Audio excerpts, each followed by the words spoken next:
Momentito, momentito.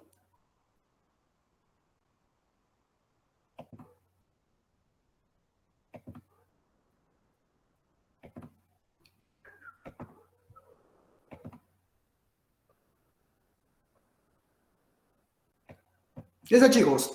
Confírmenme, ¿se ve la pantalla o no se ve la pantalla? ¿Se ve o no se ve?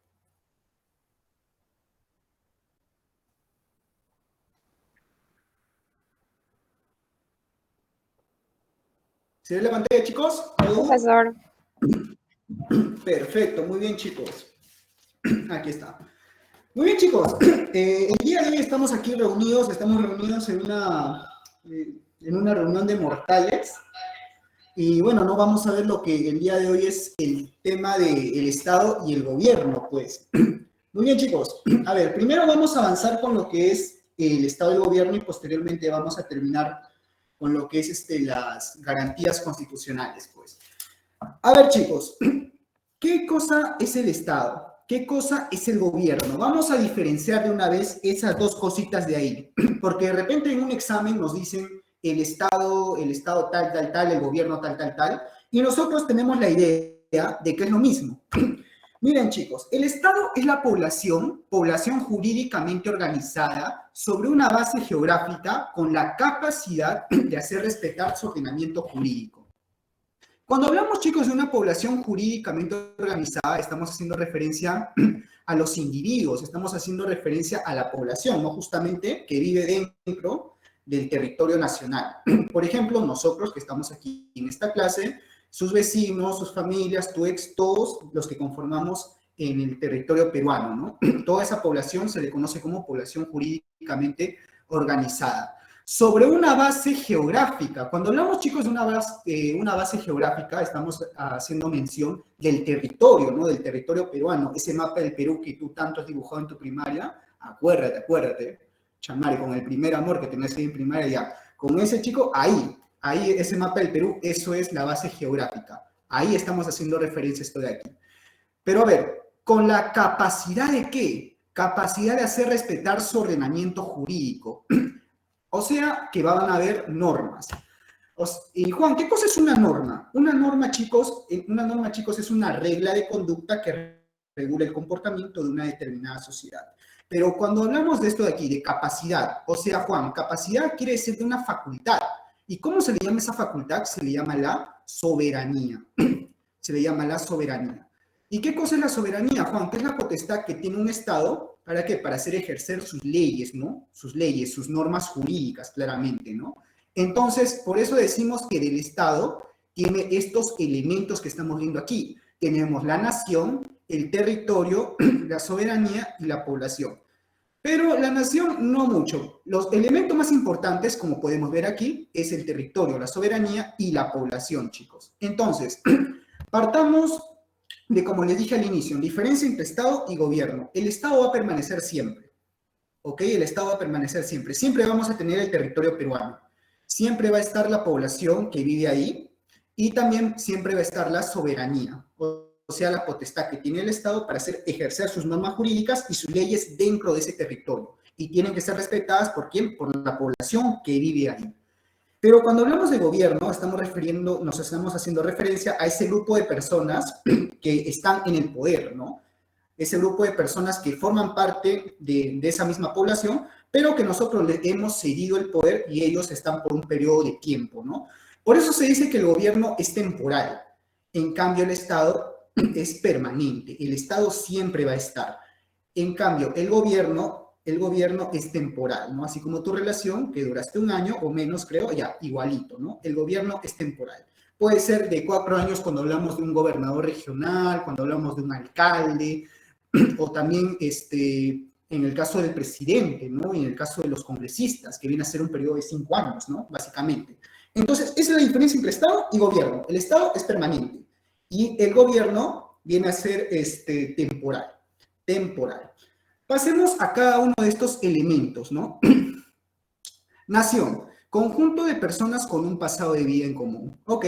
Pero lo más importante son estos tres de aquí, Miki. Aquí tenemos el territorio, la soberanía y la población. A ver, ¿Qué cosa es el territorio? Como ya lo expliqué arriba, es el espacio geográfico donde habita la población y donde el Estado ejerce su soberanía. Aquí lo tengo. Miren, chicos, aquí nos vamos a guiar mejor con la imagen. Muy bien. El Estado cumple con estos tres elementos: población, territorio y soberanía. Muy bien. ¿El territorio qué cosa es, Juan? Es la base geográfica. Ok, es el territorio en el cual va a vivir ¿quién? La población. ¿Y qué cosa, y cómo el Estado hace respetar sus normas jurídicas y sus leyes? A través de la soberanía. Entonces, ¿qué cosa es el territorio, Juan? Es el espacio geográfico donde habita la población. Ok, y aquí justamente lo vemos, la población, que es el conjunto de personas que habitan, que viven dentro de ese territorio. Y, a ver, muy bien, a ver, tenemos el territorio y la población, el conjunto de personas que viven dentro de ahí. Pero como yo les dije hace un inicio, ¿no? ¿Cómo el Estado hace ejercer sus leyes, hace ejercer sus normas jurídicas? Pues por medio de la soberanía. ¿Y qué cosa es la soberanía? Es la potestad que tiene un Estado para ejercer sus leyes y decisiones, ¿no? Cuando hablamos de soberanía, chicos, ¿qué nos quiere decir? que encima del Estado peruano no hay nada. No hay nada, es el poder absoluto de un país, ¿ok? Eso es el Estado. Entonces, chicos, esa es la característica, esos son los elementos, perdón, del Estado, ¿no? El territorio, la soberanía y también hablar de la población, chicos. Pero una cosita más que les quiero decir. Yo recuerdo que a mí una vez me dijeron, Juan, el Estado, yo veo al Estado, no sé, en la policía, las Fuerzas Armadas, yo veo el Estado en los congresistas, el presidente, ahí yo veo el Estado, Juan, ¿eso es el Estado? Y la respuesta es que no, el Estado lo conformamos todos. Cuando hablamos de territorio, la base geográfica. Cuando hablamos de la población, tanto tú como yo que estamos en esta clase. Y la soberanía, que quiere decir que el poder, la facultad que tiene el Estado para hacer respetar sus leyes y sus decisiones, ¿no? Por lo tanto, podemos decir que el Estado somos todos en conjunto, ¿no? Esa sería la respuesta en este caso. A ver, chicos, pero Juan, pero si tú me estás hablando de que el Estado ejerce su soberanía, ¿y qué pasaría si, por ejemplo, se dan casos como la rebelión y la sedición, Juan? En el caso de la rebelión, chicos, es levantarse en armas, ojo, levantarse en armas para sacar al gobernante de turno. Obviamente este gobernante ha sido elegido por el pueblo democráticamente. Eso es en el caso de la rebelión. Y ahora, en el caso de la sedición, ¿cuál es la diferencia entre rebelión y sedición? Rebelión, simple, levantarse en armas para sacar al gobernante de turno. Hemos elegido, por ejemplo, no sé, a Castillo, ya, elegimos a Castillo, pero nosotros queremos sacarlo mediante el uso de armas. ¿Eso es rebelión o sedición? Rebelión.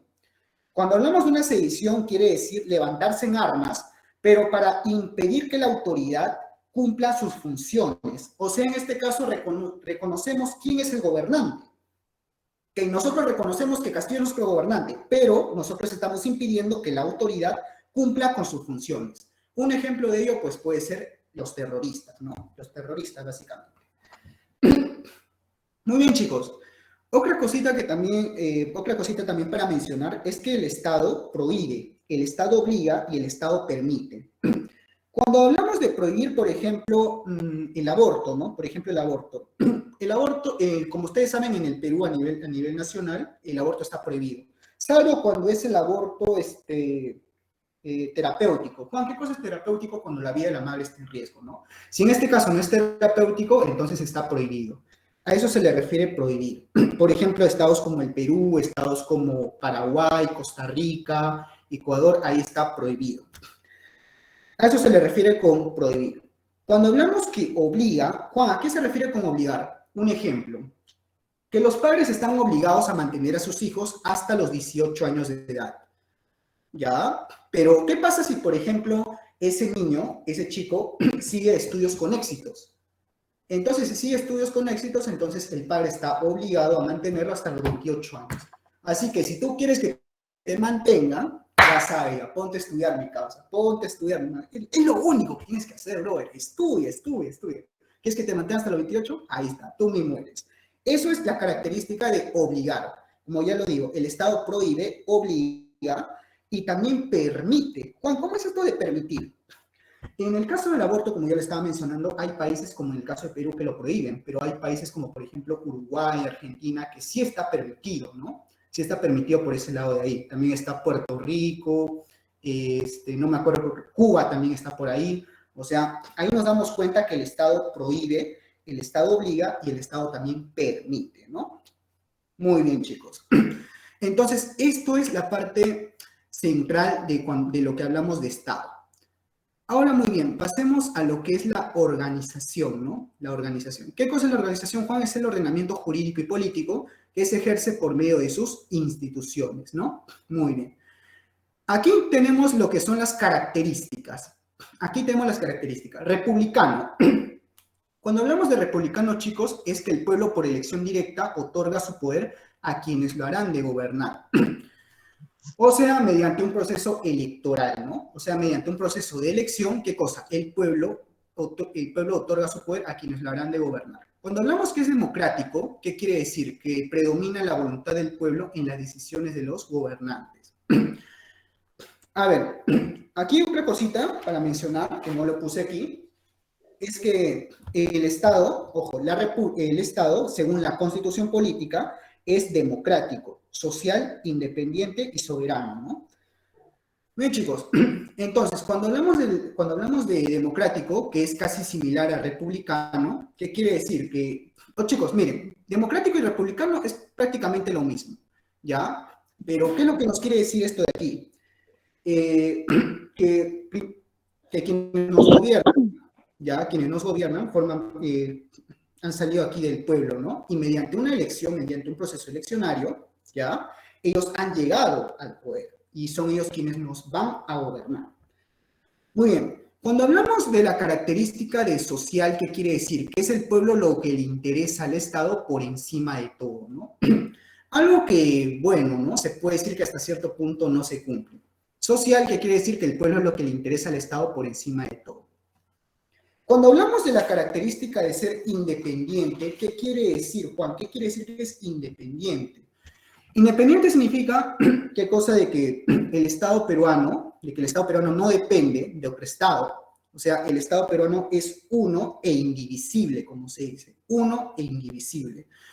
Así fue como, por ejemplo, en la época de los españoles, ¿no? En la época de los españoles, por ejemplo, éramos dependientes de España. Ustedes saben por historia, ¿no? El tema del mercantilismo, por ejemplo, el reinado de Nueva Granada, Nueva Castilla, etcétera.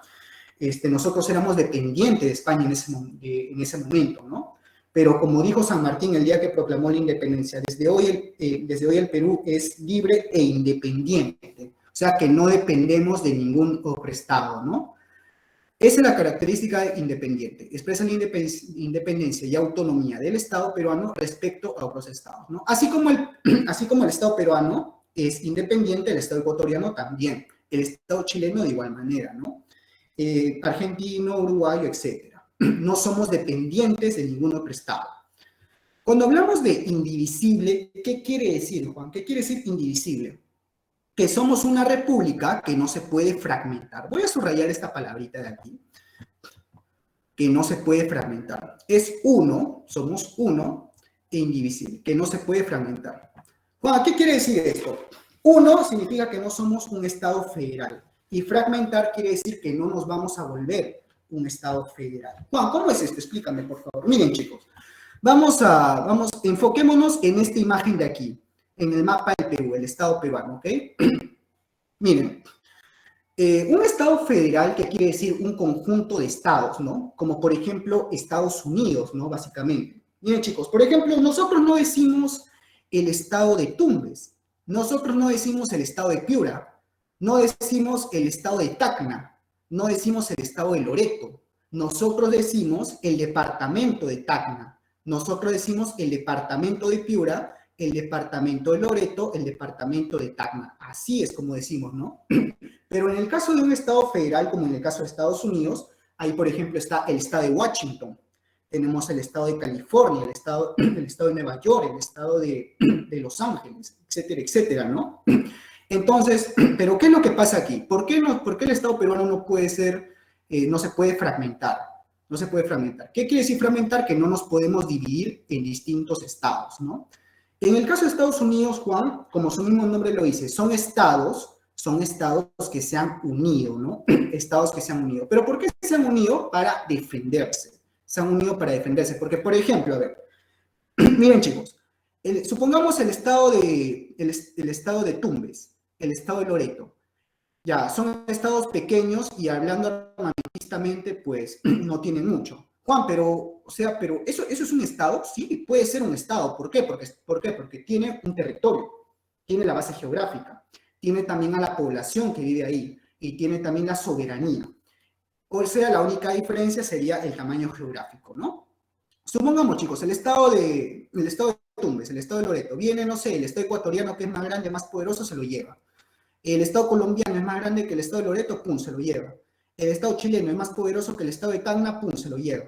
Entonces en este caso, ¿qué es lo que hemos hecho aquí? Pues se han juntado, ¿no? Se han juntado los estados formando lo que son los Estados Unidos. Por eso, como su mismo nombre lo dice, Estados Unidos son estados, miren bien la imagen, son estados que se han unido, ¿no? Estados que se han unido. Por eso se llama Estados Unidos. ¿Y dónde se encuentra? En Norteamérica. Por eso se llama los Estados Unidos de Norteamérica. Juan, yo también he escuchado hablar de la Unión Europea. Claro, en el caso de la Unión Europea, por ejemplo, ahí está Francia, ahí está España, ahí está Alemania, etcétera. Pero Juan, ¿eso es un Estado federal? No, no es un Estado federal porque no se han juntado como tal, no están formando un solo Estado. Cada uno tiene su distinta soberanía entre cada país, ¿ok? Pero ¿qué pasaría si, por ejemplo, llegara el momento en que ellos formen su integración total? O sea, integración total quiere decir que todos los estados se han unido. O sea, tanto el Estado francés, tanto el Estado alemán, el Estado italiano, el Estado español se han unido. ¿Ya? Entonces se llama los Estados Unidos. ¿Y dónde se encuentra? En Europa. Por eso se le diría los Estados Unidos europeos. Ahí está la diferencia, chicos. Entonces, cuando hablamos de indivisible, quiere decir que es uno, uno e indivisible. O sea, uno que no es un Estado federal y fragmentar que no podemos ser un Estado federal. Muy bien, chicos, entonces eso es cada una de las características, ¿no? Muy bien, chicos, también hablando un poco de la característica de democracia, creo que hace poco también he escuchado por ahí los índices de democracia, ¿no? Cómo calcular el índice de democracia. Chicos, ayúdenme, por favor, no sé si uno de ustedes me puede dar con el chat, no tengo ahorita el chat, y puede apuntar lo que voy a decir.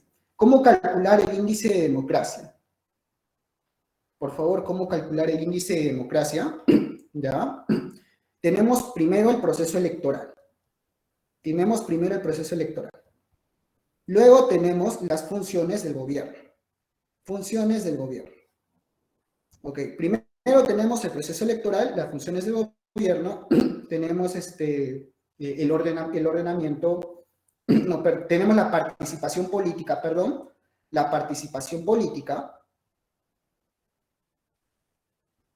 tenemos también,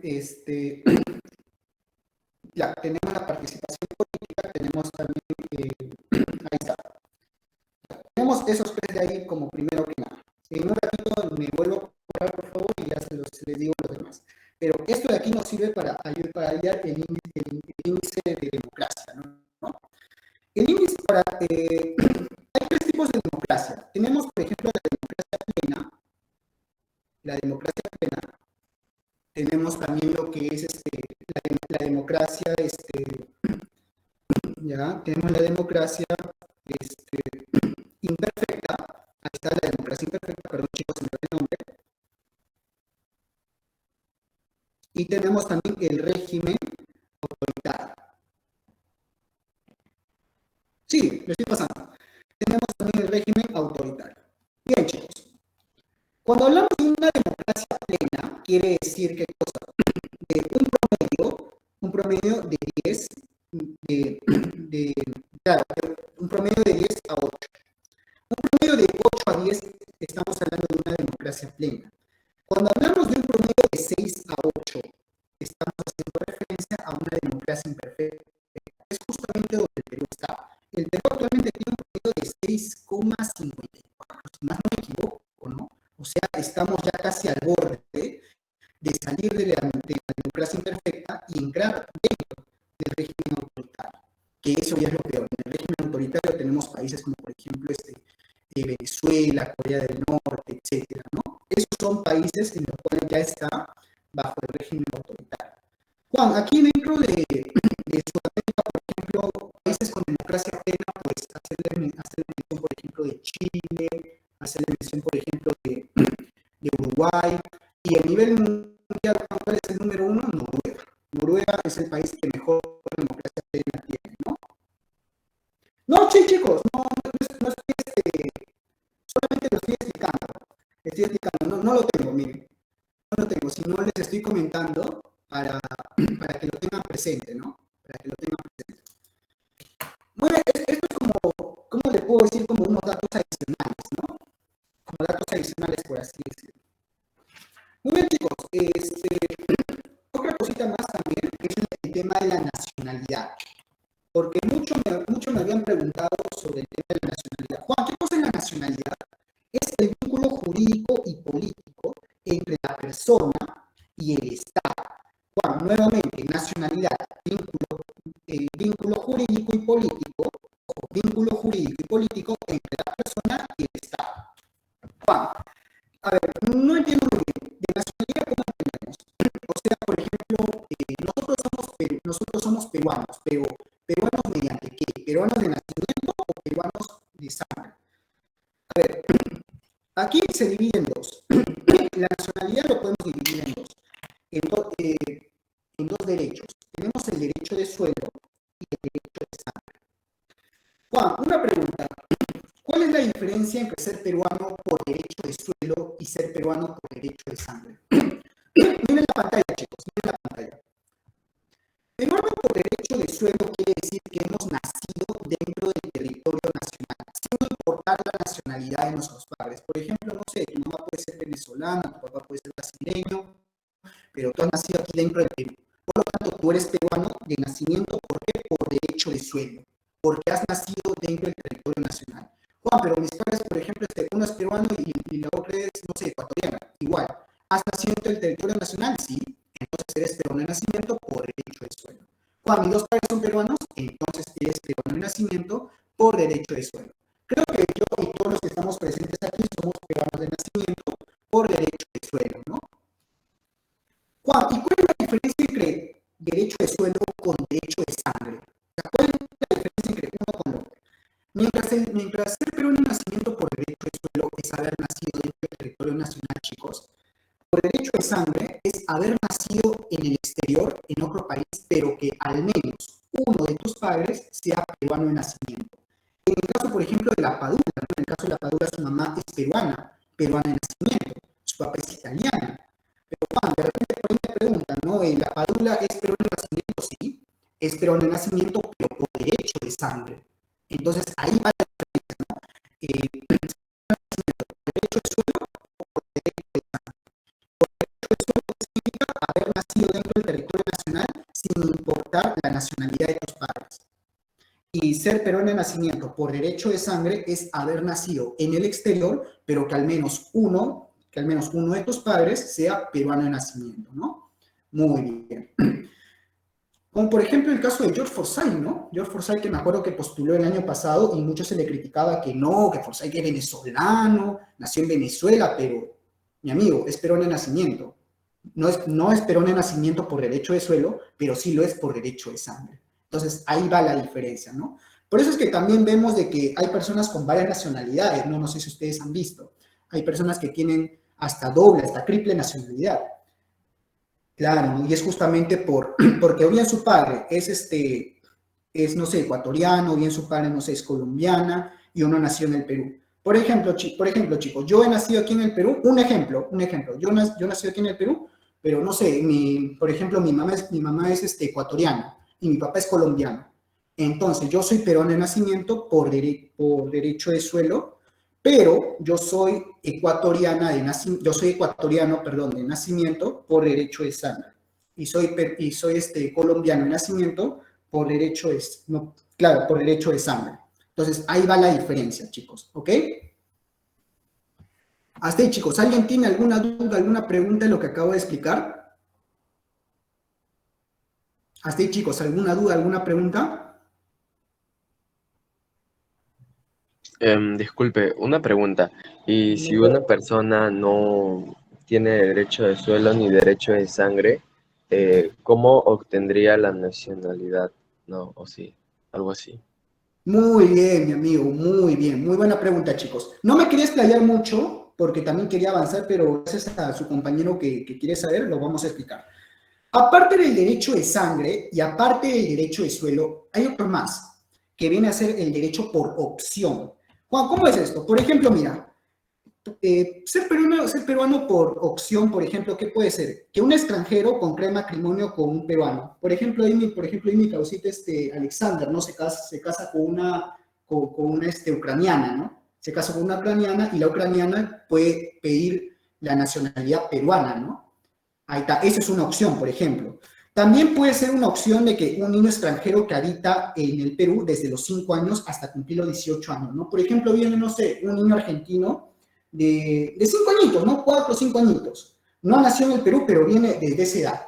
Si se queda en el Perú de manera ininterrumpida, o sea, ese niño no sale del país, ¿qué pasa? Y llega hasta los 18 años, puede pedir también la nacionalidad peruana. Entonces, ahí vemos otras dos opciones. O bien, por ejemplo, te puedes casar con una extranjera o con un extranjero y ese extranjero puede pedir también la nacionalidad. Ojo, la boda debe haber sido dentro del país.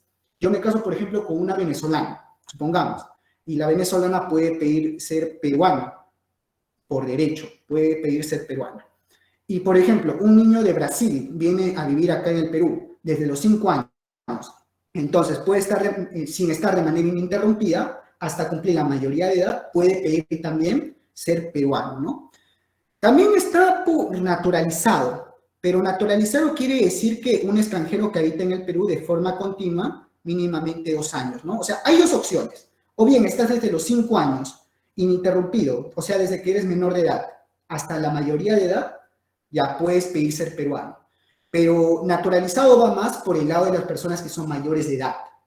O sea, por ejemplo, una persona de 30 años, ¿no? Vive aquí en el Perú ininterrumpidamente, o sea, que no ha salido del país por un periodo de dos a 5 años. De 2 a 5 años. Si no ha salido del país en ese periodo, también puede pedir el derecho de ser peruano, ¿no?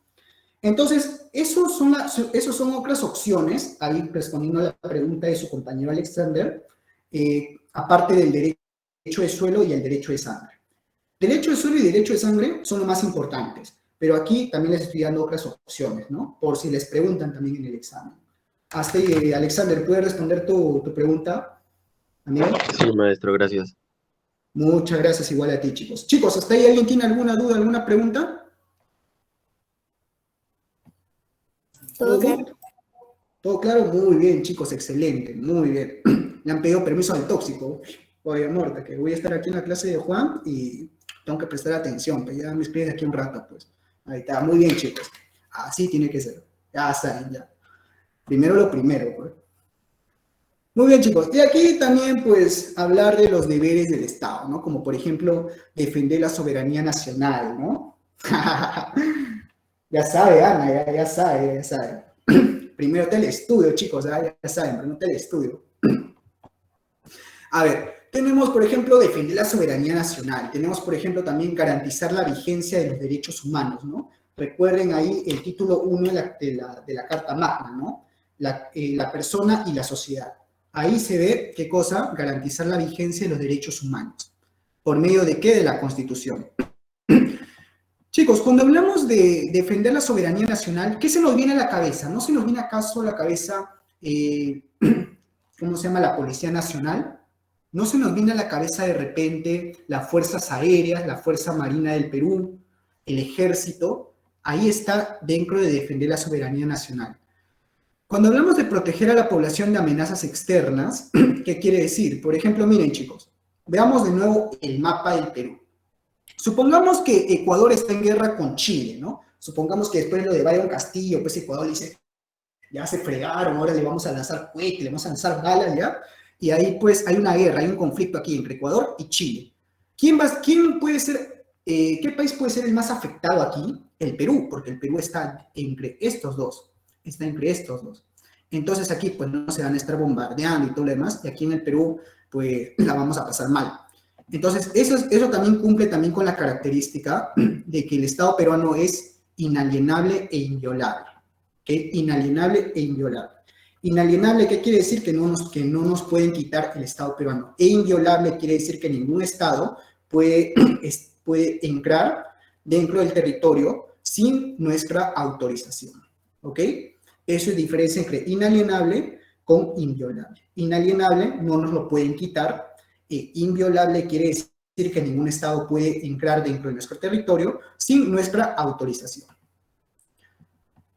Ya. Proteger a la población de amenazas externas, ¿no? Guerra entre Ecuador y Chile, se bombardean. ¿Ya quién es el más afectado? El Perú. ¿Ya? Entonces, ahí tienen que entrar, ¿qué cosa? La soberanía nacional. ¿Ya? ¿Y quién lo tiene que defender? ¿Quién tiene que defender la soberanía nacional? Los militares, la fuerza aérea, la fuerza marítima. ¿Ok? Ellos actúan ahí. También tenemos, por ejemplo, promover el bienestar general. Aquí encontramos mayormente a los policías, ¿no? A los policías que guardan a los policías dentro de la sociedad peruana, ¿no? Muy bien, entonces aquí tenemos los distintos deberes que tiene el Estado. Muy bien, chicos, entonces ya habiendo tocado la parte del Estado, pasemos a lo que es el gobierno, ¿no? El gobierno. Juan, ¿qué cosa es el gobierno? El gobierno es el conjunto de personas elegidas por el pueblo para dirigir al Estado, justamente. Entonces, aquí viene la diferencia que justamente le decía al inicio, chicos, ¿no? La diferencia entre Estado y gobierno. El Estado es permanente, mientras que el gobierno son las personas que hemos elegido, que están en el poder, pero que van a estar por un periodo de tiempo, ¿no? En el caso, por ejemplo, del gobernador regional, que ya lo voy a explicar en un momento. En el caso del alcalde, está en un periodo de 4 años. También en el caso del presidente, el presidente está 5 años, recuerda. También está, por ejemplo, los congresistas. Los congresistas están en un periodo de 5 años, ¿no? Entonces ahí nos vamos dando cuenta de que el gobierno es un conjunto de personas que son elegidas ¿por quién? Por el pueblo, mediante un proceso electoral. ¿Para qué? Para dirigir, para administrar el Estado. Muy bien, chicos. Las características del gobierno. En las características tenemos que es unitario, ¿no? Cuando hablamos, chicos, que es unitario, ¿qué quiere decir? Que el poder existe en un solo centro. Juan, ¿cómo es esto? No entiendo, la verdad. ¿Qué cosa es unitario? Miren, chicos, hay un solo poder. Hay un solo poder, que es el poder central. Y de este poder central es que parte lo que tú conoces como poderes del Estado. Poder ejecutivo, legislativo y judicial. Pero todo de dónde parte del poder central. Juan, ¿y por qué se le dice central? Porque, ¿dónde están los 3 poderes? ¿Están en Piura? ¿Están en Arequipa? No, los 3 poderes están en Lima. Los 3 poderes están en Lima. Y por eso se le llama gobierno central. Gobierno o poder central. Y de este gobierno central es que parte los poderes del Estado. A eso se le dice que es unitario. Unitario. Representativo. ¿Qué quiere decir representativo? Que los gobernantes son designados por voluntad popular, no representan en el ejercicio del poder. Un ejemplo que les di la clase pasada, justamente fue, a ver, volvamos al tiempo de colegio, chicos. De repente los que no han estado en la clase pasada, yo lo vuelvo a explicar. Volvamos al tiempo de colegio. ¿Qué pasa? Que el director en el colegio dice, pucha, a ver, ¿qué puedo mejorar en el colegio? Trae al auxiliar y le dice, señorita auxiliar, necesito un representante de cada salón para que hable conmigo y me dé sus diversas opiniones de qué cosas podemos mejorar para el colegio. Entonces el auxiliar va a cada salón y le dice, chicos, necesito un representante del salón para que vaya a hablar con el director. Entonces ustedes muy democráticamente, ahí va otro término, hacen su elección, no sé, yo voto por Juan, yo voto por Alexander, yo voto por Anabel, etcétera, etcétera, ¿no? Y la persona más votada es quien va a representar a ese salón. Pero ojo, no solamente representa a quienes lo han elegido, sino representa también a aquellos que quizá no lo han elegido. O sea, nos representa a todos por igual. Pero miren qué bonito es este ejemplo, chicos. ¿Por qué? Porque dividamos el salón entre hombres y mujeres. Hombres y mujeres. Por ejemplo, si sale elegido un hombre, este chico de repente puede decir, bueno, ¿no? Nosotros priorizamos las mallas en los arcos, ¿no? Que haya pelota para jugar partido, que haya música en el recreo, ya. Pero si sale elegida una mujer, por ejemplo dirá, no, para que haya más limpieza en el baño, para que haya papel higiénico en el baño, para que haya espejo en el baño. Entonces, ahí nos vamos dando cuenta las distintas posiciones que puede tener, ¿no? En ese salón. Y, por ejemplo, sale elegido un chico, van a haber chicas que no van a estar de acuerdo. Si sale elegida una chica, van a haber chicos que no van a estar de acuerdo. Y justamente es lo que pasa hoy en día, ¿no? En el caso de, por ejemplo, Castillo, hay gente que no lo apoya, pero también hay gente que sí. Hay gente que apoya a Hernando de Soto, como también hay gente que no. Entonces, esto es la característica del representativo, que también no todos en general vamos a estar de acuerdo con el representante que nos va a gobernar. Ok, chicos, muy bien. Cuando hablamos de descentralizado, Juan, ¿qué cosa es descentralizado? Les expliqué la característica de ser unitario. ¿Y de unitario qué quiere decir? Que hay un gobierno central. Y de este gobierno central parte lo que es el poder ejecutivo, legislativo y judicial. Pero ¿qué es lo que pasa? Estos tres poderes ven cosas que son macro, o sea, que son cosas más generales. Pero, por ejemplo, ¿quién puede ver algún problema que pasa en un pueblito alejado del Perú? O, por ejemplo, no sé, está faltando dinero para hacer un hospital, no sé, en Huancavelica. O, no sé, de repente está habiendo un problema judicial, claro, ¿no? Muy bien, así justo como lo dice, ¿no? Está viendo un problema, no sé, en un pueblito alejado de Puno. Entonces, el Poder Judicial, como tal, el presidente de la Corte Suprema, no va a estar yendo a cada lugar. O sea, el presidente de la Corte no va a estar yendo a Piura, a Loreto, no va a estar yendo a Arequipa, a todos los lugares del Perú, para arreglar ese asunto. O sea, él ve cosas macro. Y por eso es que viene la característica de descentralizado. Descentralizado, ¿qué quiere decir? Que parte del gobierno central, ya de los tres poderes del Estado, parte, por ejemplo, los organismos constitucionales autónomos, ¿no? El Ministerio Público, la Defensoría del Pueblo. También parte, por ejemplo, los alcaldes, ¿no? Como lo decía su compañera, los municipios, claro está. También el gobernador regional, el Consejo de Coordinación Regional también parte por ahí. Entonces vemos de que el Estado, los poderes del Estado, le han cedido, ¿qué cosa? Poder. Le han cedido poder. ¿Para qué? Para que ellos puedan trabajar o sean sus, ¿cómo se dice? Sus oídos, ¿no? Sus oídos. En todo lo que está pasando a nivel micro, ¿no? A nivel de los pueblitos alejados, ¿no? De aquellos lugares en los cuales el Estado como tal no llega, como se dice, ¿no? Eso es descentralizado, mi amigo. Ahora, atento a esto de aquí, porque esto de repente te puede venir en el examen.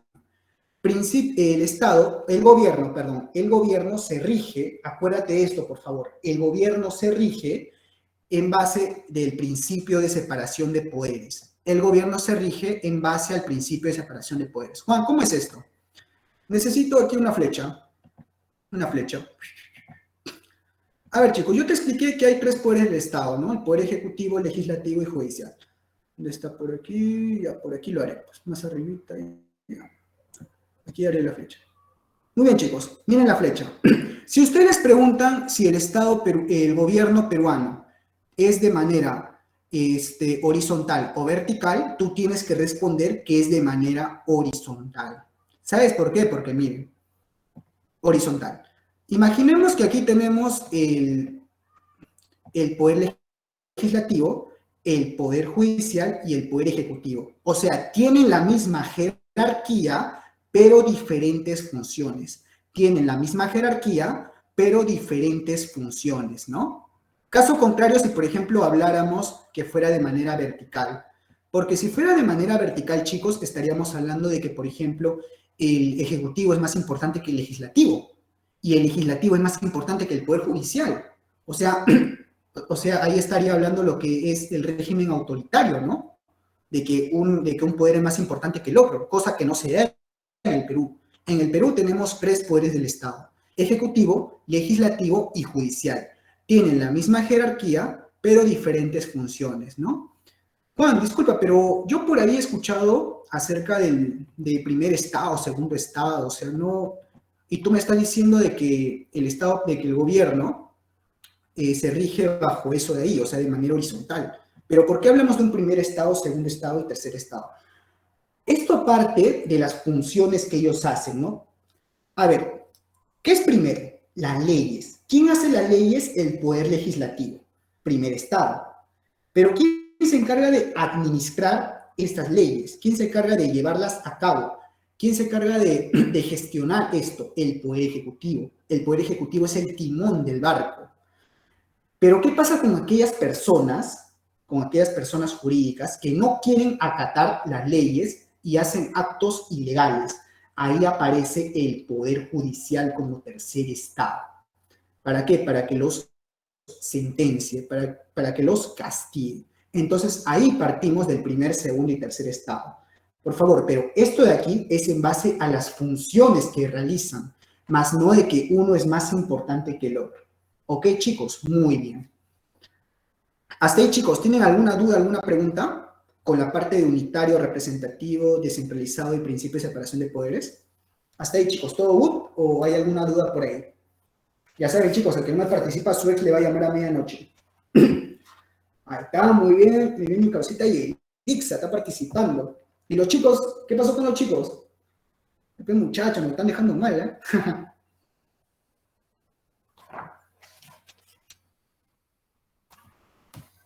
Ahí está mi causita Yasmín, está diciendo todo bien, Juan, todo good, todo claro. Muy bien, Yasmín. Dice el resto, a ver, profe, voy a enviar el material por el grupo, pero por supuesto, mi amiga, por supuesto, al final de la clase voy a enviar el material junto con las respectivas preguntas del caso, ¿no? Muy bien, chicos, hasta ahí. De repente por ahí un compañero, de repente Juan, pucha, que le respondió a mi tóxica y no prestó atención en la parte descentralizada. ¿Me puedes volver a explicar? No hay problema. Así que por eso, chicos, pregunten nada más, con confianza, con confianza.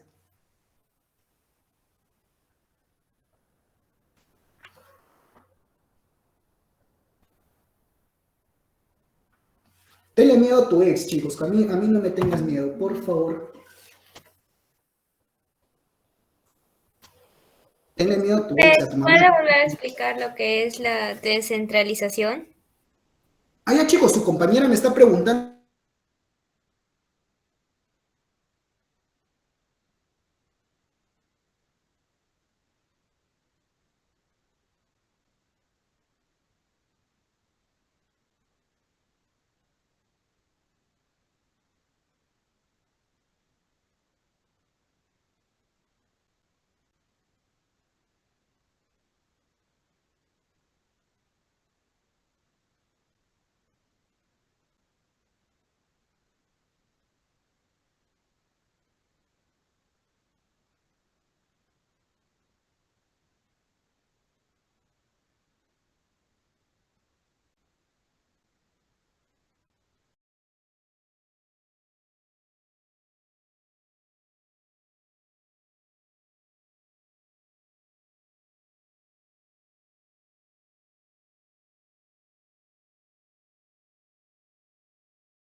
El Congreso no se va a pasear por todo el Perú para ver cada problemática.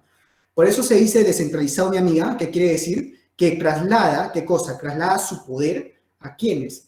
A aquellas entidades como por ejemplo los organismos constitucionales autónomos, ¿no? El Ministerio Público, la Defensoría del Pueblo. Y también, por ejemplo, lo que tú conoces como el municipio que tienes, por ejemplo, en tu distrito a nivel de Lima, ¿no?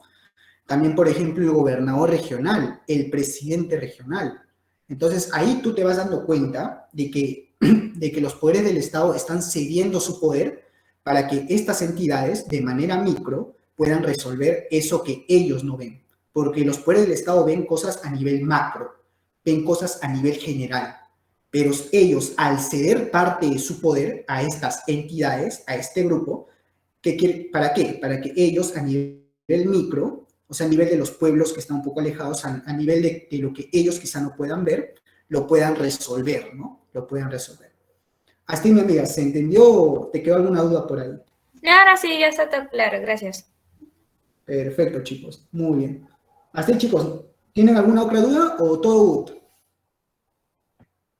Todo good, ¿no? Todo, ay, está excelente, chicos. ¿Qué pasa con los chicos? Hasta que quieren que su flaca le llame a medianoche, ¿no? Estamos mal, chicos, ¿ah? Estamos mal. Todo clarín. Ahí está, perfecto. Por fin, Fernando. Por fin. Muy bien, gente. Entonces, ya hemos hablado tanto del gobierno como del Estado. Entonces, partamos a hablar de la descentralización, ¿no? De la descentralización.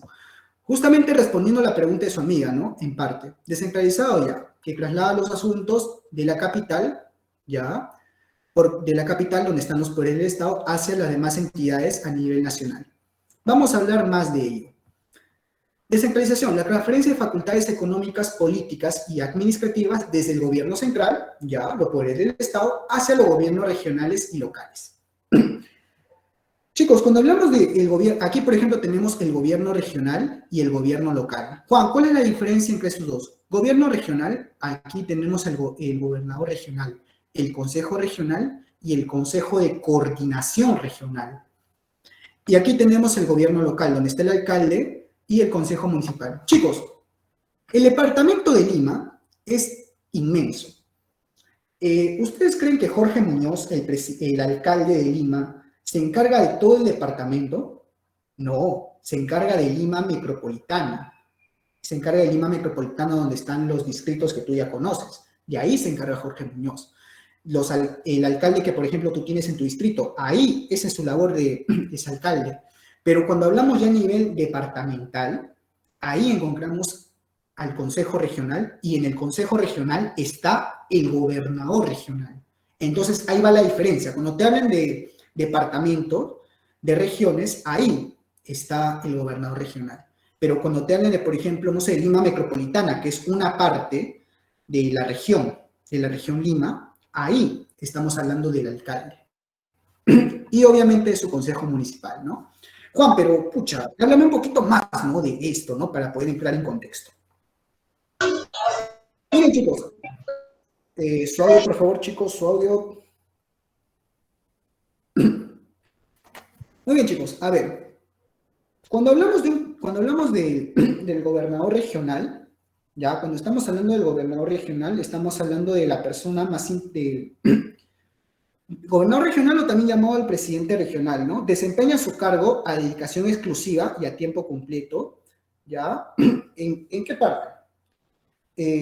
A ver, él es el gobernador regional, perdón, me estoy confundiendo, es el órgano ejecutivo. Está integrado por el presidente, a ver, perdón, ya, aquí está. El Consejo Regional es un órgano ejecutivo y está integrado ¿por quién? Por el presidente regional, también llamado el gobernador regional, y a su vez también el vicepresidente regional. Representa a la región, o sea, a nivel departamental, ya, ante los poderes públicos e instituciones públicas, ¿no? Promulga también normas y acuerdos regionales. También, por ejemplo, dicta decretos y resoluciones en el ámbito regional, ¿no? El presidente regional, chicos, desempeña su cargo a disposición exclusiva y es a tiempo completo, ¿no? En el caso del gobernador regional, por si les llegan a preguntar, es por un periodo de 4 años, ¿no? Por ejemplo, cuando hay elecciones, ¿no has visto que, por ejemplo, sale el alcalde de Lima, el alcalde de San Juan de Lurigancho, el alcalde de Miraflores, etcétera?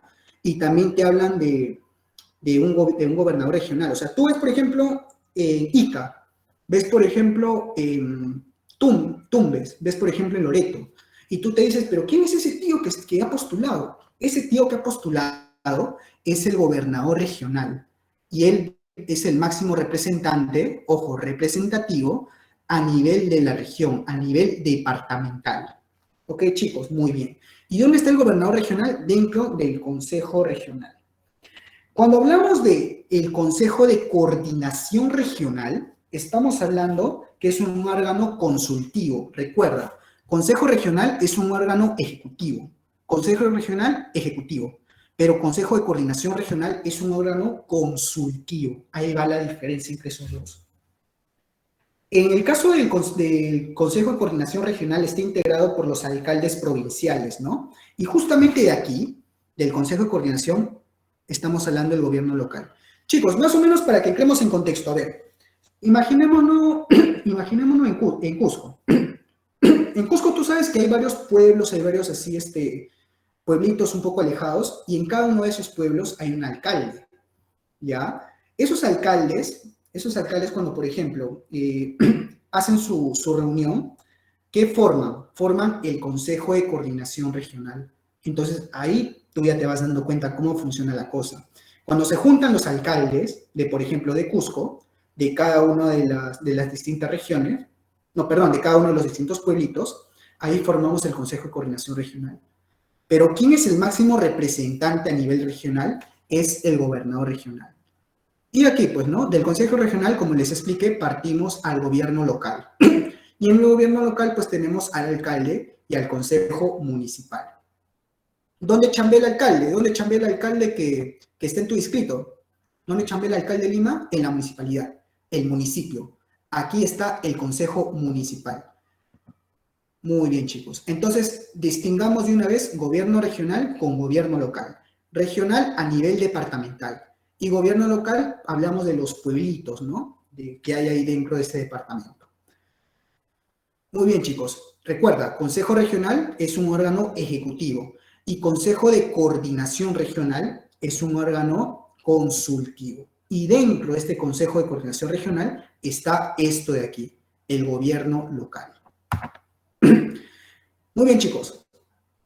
Aquí tenemos, ¿no? Los gobiernos regionales tienen autonomía política, económica y administrativa en los asuntos de su competencia, o sea, a nivel regional. Promueven el desarrollo de la economía local junto con la prestación de los servicios públicos de su responsabilidad.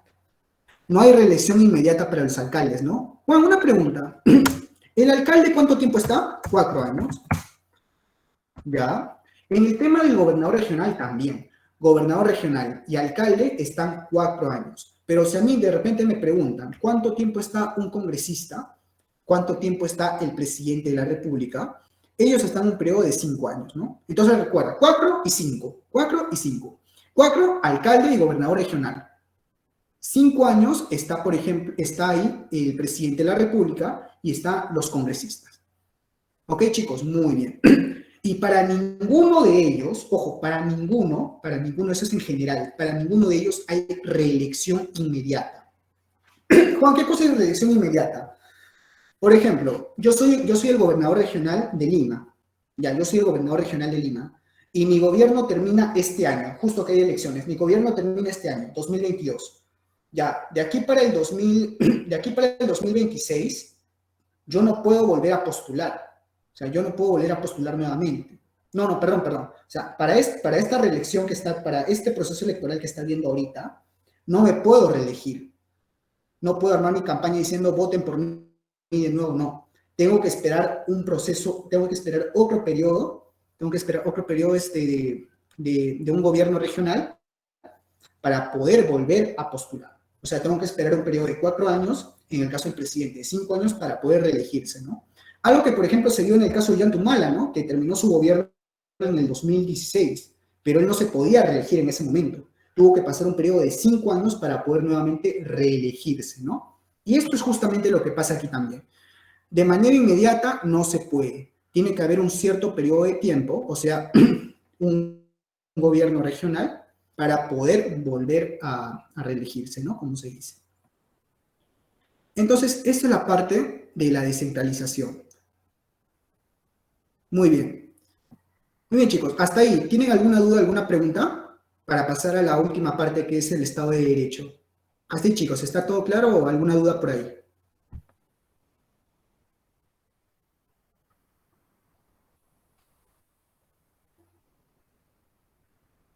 A ver, creo que por ahí he visto una pregunta de el chat. Voy a ver el chat. Para la alcaldía provincial. Esperan 5 años.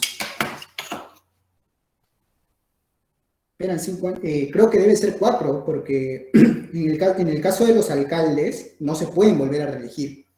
O sea, hasta el 2016 sí se podía, pero a partir del 2016 en adelante, ningún alcalde, ningún congresista, ni el mismo presidente de la República puede reelegirse, ¿no?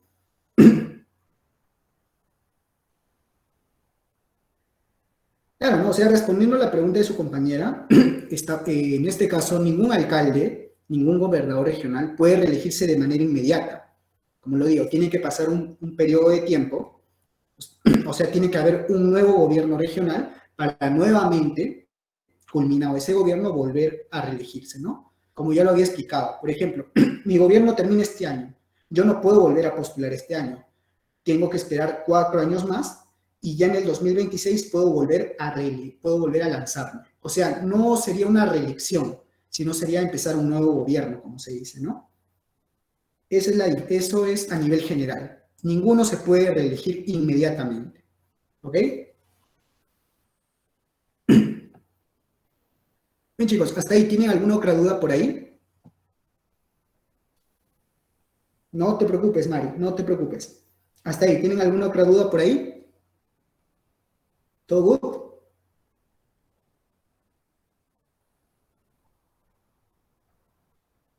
Todo claro, me dicen. Muy bien, chicos. Chicos, al parecer quieren que Suez le llame a medianoche, ¿no? Esa gente. Muy bien, chicos.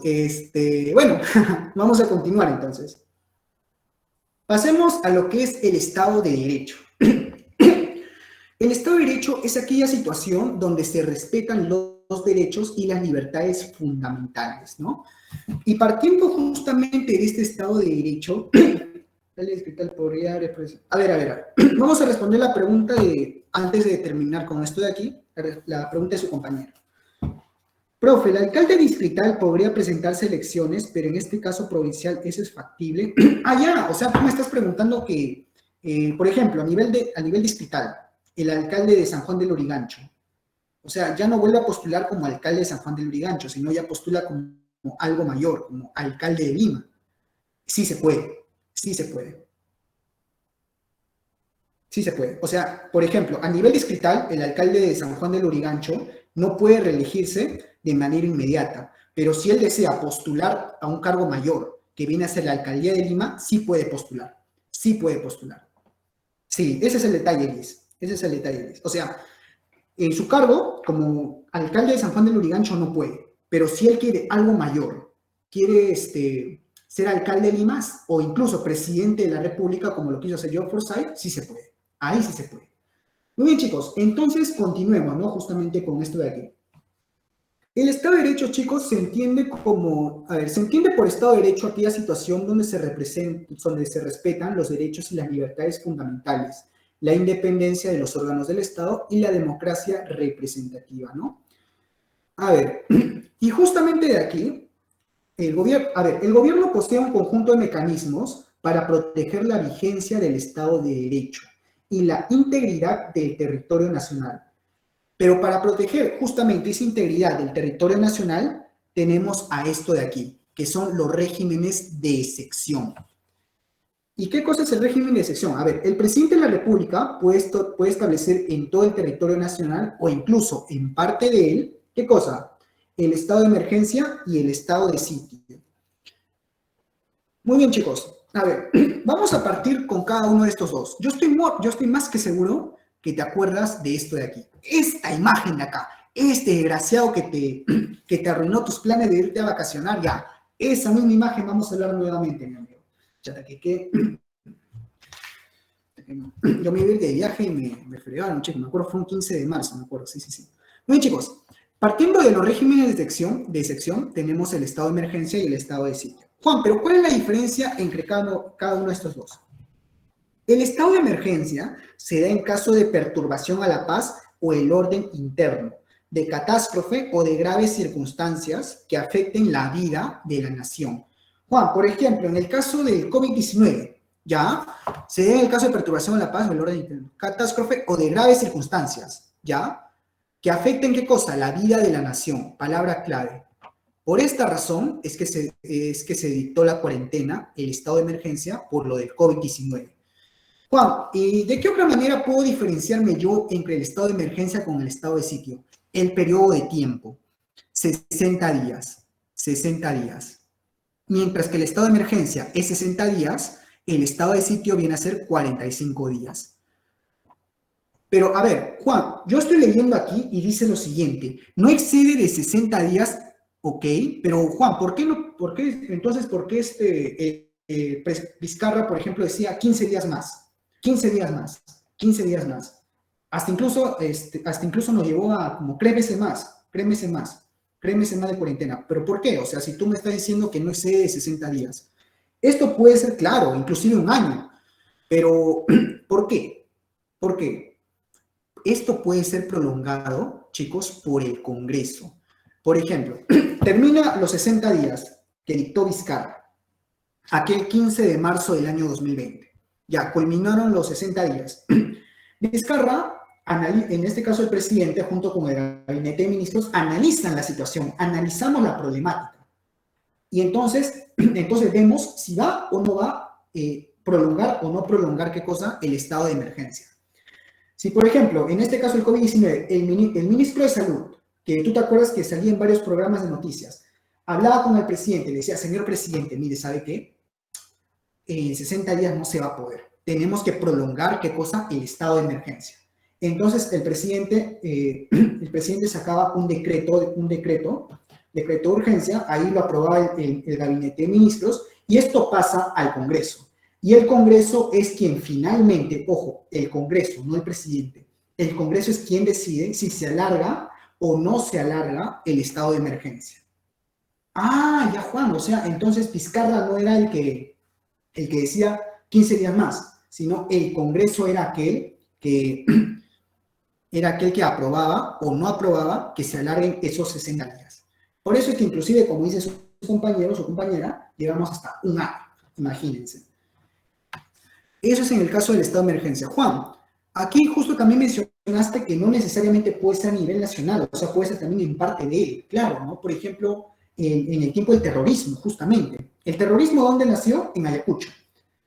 En el caso del gobierno de Belaúnde, en el caso del gobierno de Belaúnde Terry, dictó un estado de emergencia, pero solamente en Ayacucho. Solamente en Ayacucho. Entonces, ahí te estás dando cuenta de que no solamente un estado de emergencia puede ser a nivel nacional, sino también puede ser en parte de él. En parte, por ejemplo, en Lima, en parte, por ejemplo, de Ayacucho, de Loreto, etc. O incluso a nivel de la costa, a nivel de la sierra, de la selva. Pero puede ser tanto en general como también en casos particulares. ¿Entendido? Muy bien, chicos. Eso es el estado de emergencia. El estado de sitio. Se da en el caso del estado de sitio se da en caso de invasión, guerra exterior, guerra civil o peligro inminente de que se produzcan Convención de los Derechos Fundamentales. Muy bien, chicos. A ver, ¿cómo es esto? Miren. Volvamos al mapa que les expliqué hace un rato. Acá, el estado peruano. Guerra entre Ecuador y Chile. Ya, pum, los dos se bombardean. ¿Quién sale afectado aquí? El Perú. El Perú sale afectado.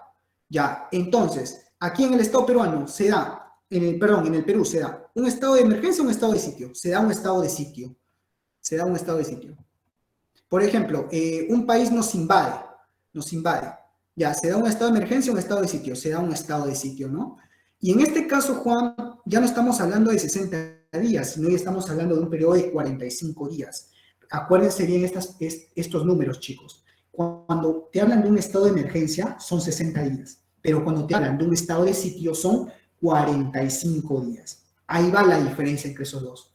Y, Juan, ¿se puede prolongar? Sí se puede prolongar, claro. Pero esta prolongación es aprobada ¿por quién? Por el Congreso de la República. Si el Congreso lo aprueba, entonces sí se puede prolongar. Pero si el Congreso no lo aprueba, ahí nomás queda. Ahí nomás queda. Pero los días claves, aquí ya los señalé de amarillo. 60 días el estado de emergencia y 45 días el estado de sitio. Ahí va la diferencia entre esas dos. Y aquí justamente te he puesto en imágenes como para que más o menos entremos en contexto, ¿no? El estado de emergencia, pues bueno, todo lo hemos vivido aquí con el tema de la pandemia y sabemos un poco más cómo es en este caso. Y en el estado de sitio, ahí ya la única diferencia sería que, por ejemplo, ¿no? Algo exterior, como lo expliqué, ¿no? Hay una guerra entre Ecuador y Chile, está en conflicto. Nosotros salimos afectados, estado de sitio. un país vecino nos invade, estado de sitio, estado de sitio. Hasta incluso en el estado de sitio pueden decir para que los jóvenes mayores de 10 años vayan a la guerra, como pasó en la Segunda Guerra Mundial. Entonces ahí sí, escóndete bajo tu colchón, amigo. Muy bien, chicos, hasta ahí.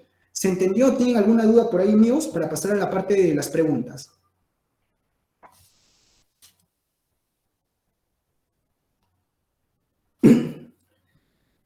Allá, su compañera me está preguntando cómo es que actúa la ciudadanía, ¿no? O sea, cómo es que actuamos los ciudadanos normales en el estado de sitio, ¿no? O sea, ¿cuál sería el comportamiento de los ciudadanos, verdad, amiga? Bueno, creo que por ahí va la pregunta, ¿no? Claro. Es lo mismo, es prácticamente lo mismo. O sea, el comportamiento, por ejemplo, puede salir, por ejemplo, por un periodo de ciertas horas a comprar las cosas más importantes que es la medicina, lo más importante que es los alimentos, etcétera, ¿no? En el caso del estado de sitio ya es un poco peor que el estado de emergencia, ¿no? Porque en el caso del estado de sitio ya estamos hablando de una guerra, un conflicto, ¿no? Como por ejemplo puede ser una invasión. Y yo no creo de que en una invasión, es como porque, por ejemplo, Chile haya invadido el Perú ahorita, ya está habiendo una guerra, por ejemplo, abajo en tu avenida. Yo no creo que tú vayas a salir, ¿o sí? Yo no creo, ¿ah? En cambio, en el estado de emergencia, se puede dar tanto como pasó con lo del COVID-19 o también cuando hay una catástrofe como por ejemplo un terremoto, un tsunami. Ahí se puede dar también un estado de emergencia. Juan, por ejemplo, había un terremoto de gran magnitud en Tumbes. En Tumbes se decretó el estado de emergencia en Tumbes.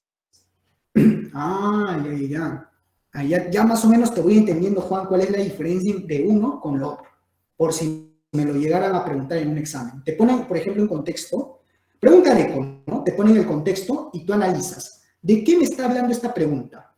Y una vez que tú analizas el contexto de la pregunta, tú dices, no, ¿esto es sitio o es estado de emergencia? Pero respondiendo a la pregunta de su compañera, depende del contexto. Depende del contexto, porque si tú estás viendo que se están machacando abajo en tu avenida, se están agarrando a disparos, yo no creo que tú salgas, ¿no? Pero obviamente, si es para comprar los alimentos básicos, para comprar las medicinas, ahí sí se puede salir. Muy bien, chicos, ¿hasta ahí tienen alguna duda, alguna otra pregunta?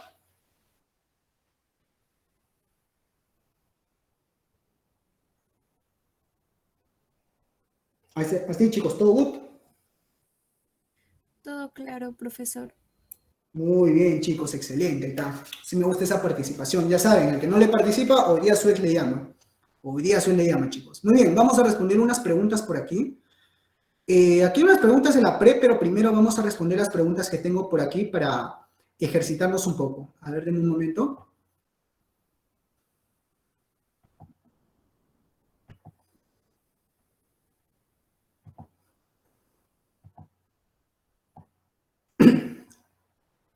Chicos, ¿se ve la pantalla? Sí. Perfecto, chicos. Muy bien, yo sé que tú eres un bravo acá. Yo sé que tú eres un bravo acá y tú ahorita me lo vas a demostrar. Yo sé que tú has aprendido hoy día. Así que ayúdame, por favor, a responder cada una de estas preguntas. Tú mismo eres. Pregunta número 1, chicos, al toque. ¿Cuál sería la clave aquí? Ustedes mismos son.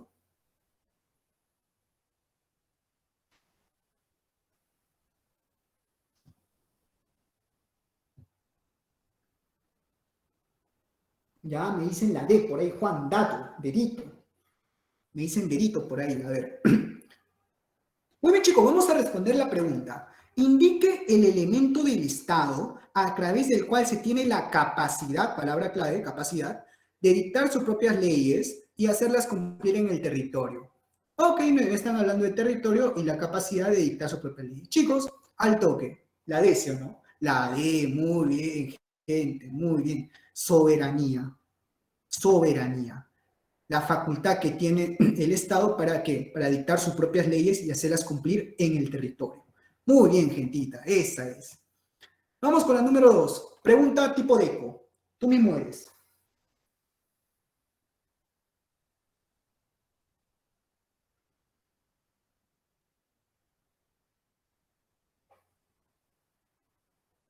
Me dicen besito por ahí, a ver.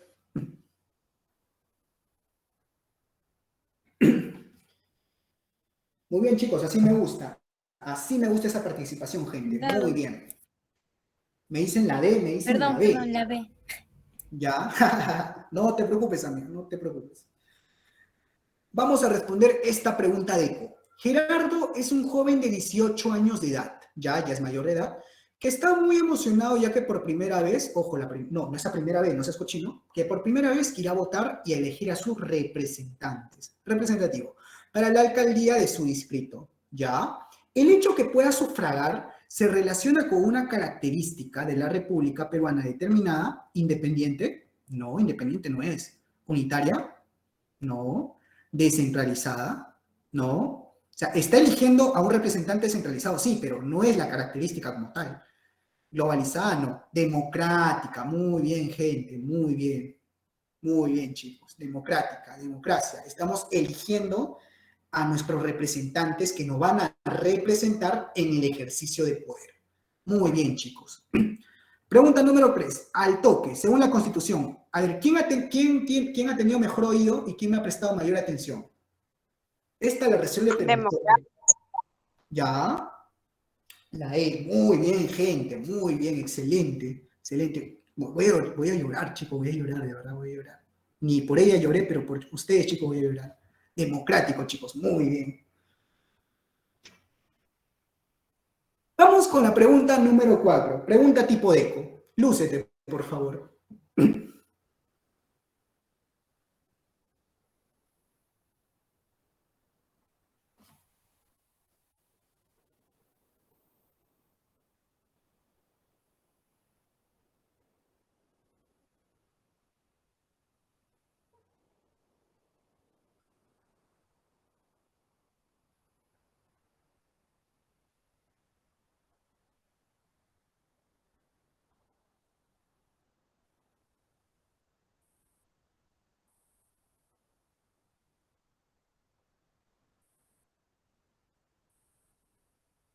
Ya me dicen la B, me dicen la C también. Me dicen la C por ahí. Ya me dicen la C, me dicen la B. Muy bien, chicos, vamos a responder esta pregunta. Imaginemos que esta pregunta te viene en un examen o en un examen de la pre. Supongamos. Leamos la pregunta. Un grupo de jóvenes que vienen de provincia ya a visitar las playas limeñas fueron interceptados por propietarios de las casas cercanas al mar donde ellos estaban, ¿ok? Quienes les cerraron el paso indicándoles que el ingreso a esta zona está prohibido. ¿Ya? ¿Tienen algún fundamento la conducta de estas personas? Sabemos que no, sabemos que no. Entonces, chicos, cuando te pongan esto así, inmediatamente descarta las claves. La A y la B no es. La A y la B no es. La C y la D. A ver, no, las playas del litoral son de uso público. ¿Ya? No, solo las Fuerzas Armadas pueden restringir las playas de uso público en cualquier momento. Sí lo pueden hacer. Sí lo pueden hacer siempre y cuando estemos bajo un estado de emergencia o un estado de sitio, o sea, un régimen de excepción. Pero aquí no me están poniendo que bajo un estado de emergencia, bajo un estado de sitio, bajo un régimen de excepción, no, no, no. Simplemente nos están poniendo la pregunta tal cual como está. Pero ojo, si a ti te ponen bajo un régimen de excepción, bajo un estado de emergencia, bajo un estado de sitio, ahí esto sería la clave. Porque las Fuerzas Armadas sí pueden restringir las playas de uso público en cualquier momento, siempre que sea un régimen de excepción. Pero no es el caso. Por lo tanto, la clave sería la C. No, las playas del litoral peruano son de uso público porque le pertenecen aquí a la Marina de Guerra del Perú. Muy bien, chicos. Vayamos a la pregunta número 5. Lúcete.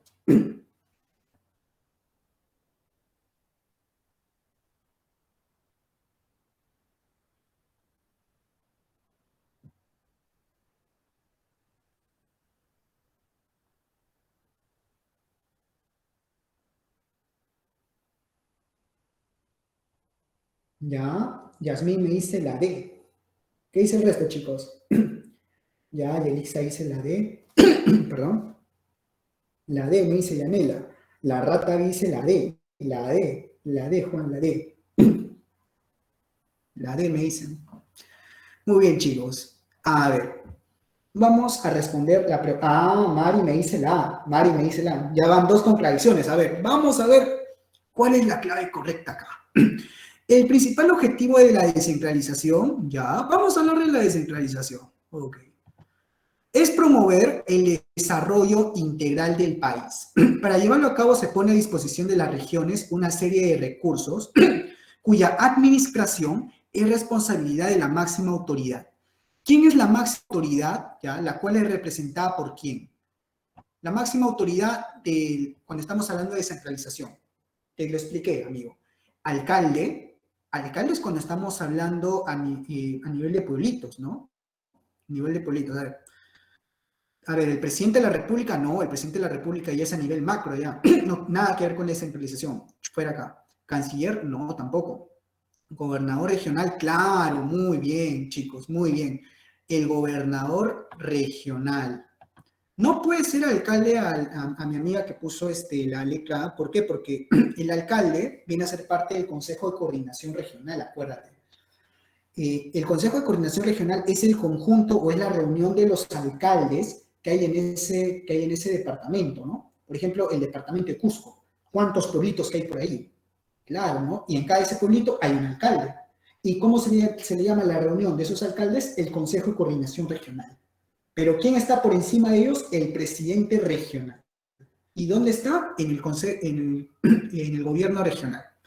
Muy bien, chicos. Perdón, en el Consejo Regional. Muy bien, chicos. Entonces la clave aquí es la letra D. Muy bien, gente. Vamos con la número 6. A ver, lúcete.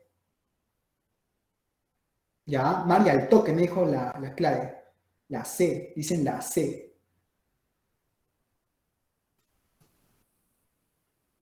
Ya, me dicen la C por ahí. Ya, me dicen la C. Muy bien, a ver, vamos a responder esta pregunta de aquí. Con el propósito de restablecer el Estado de Derecho, el presidente de la República tiene la atribución de imponer el estado de emergencia o... Muy bien, chicos, muy bien, el estado de sitio. Muy bien, gente. Chicos, no sé qué pasó con el chat que no me sale. A ver, ya está, ya me salió. Muy bien, chicos, vamos a terminar de una vez con esta pregunta. Ya está, muy bien. Vayamos a la pregunta número 7 que vino en la Villarreal. Esta pregunta me vino a mí cuando yo postulé la Villarreal. Así que, chicos, estamos ante una pregunta de examen de admisión. Lúcete. ¿Cuál sería la clave aquí?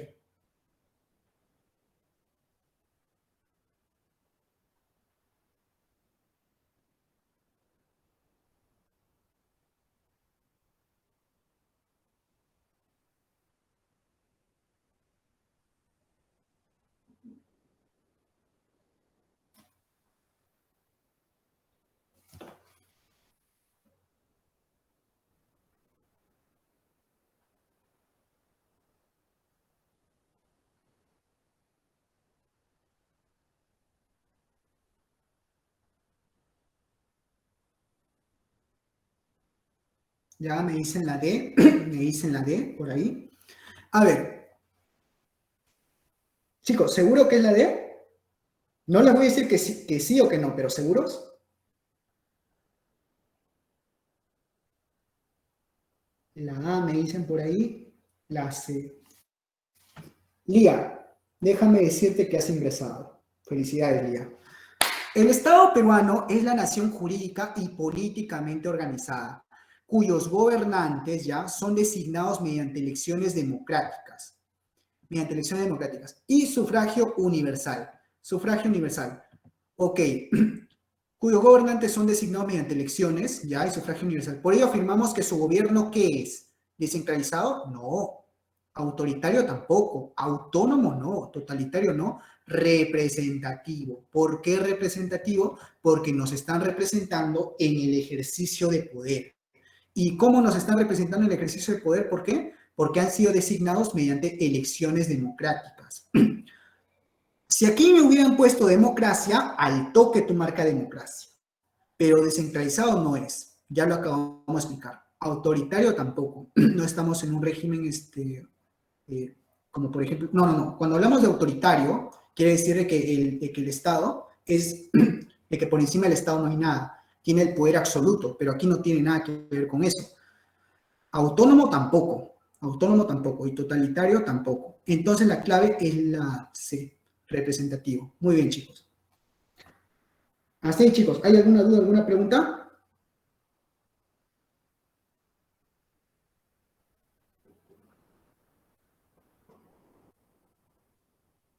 No, muy bien, chicos, muy bien. Todo claro, me dicen. Muy bien, gente, muy bien, chicos. Creo que por aquí me pasaron unas preguntas de la pre. Voy a dejar de compartir para compartir esto de aquí.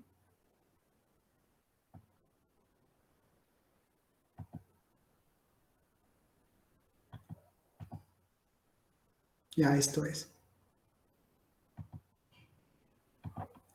A ver, voy a ver si se puede compartir de aquí una ventana.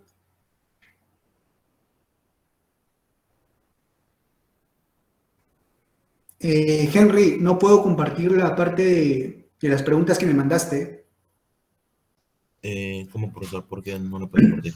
Lo que pasa es que ahorita estoy poniendo compartir. A ver, de repente aquí, a ver, voy a poner compartir. Se ve la pantalla, ¿no? Ya, a Sí, ver, de profesor. repente por aquí sí, a ver. ¿Ahora Sí. se ve? Ahí está, Sí, perfecto.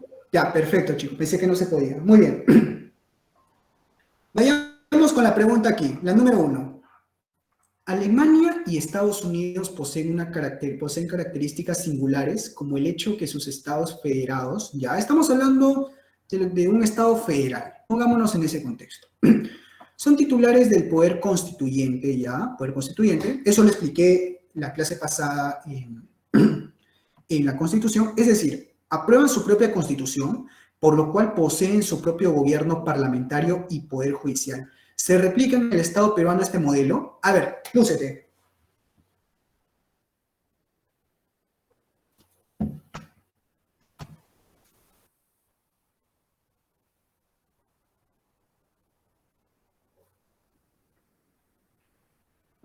Chicos, ¿el Estado peruano es federal o no es federal?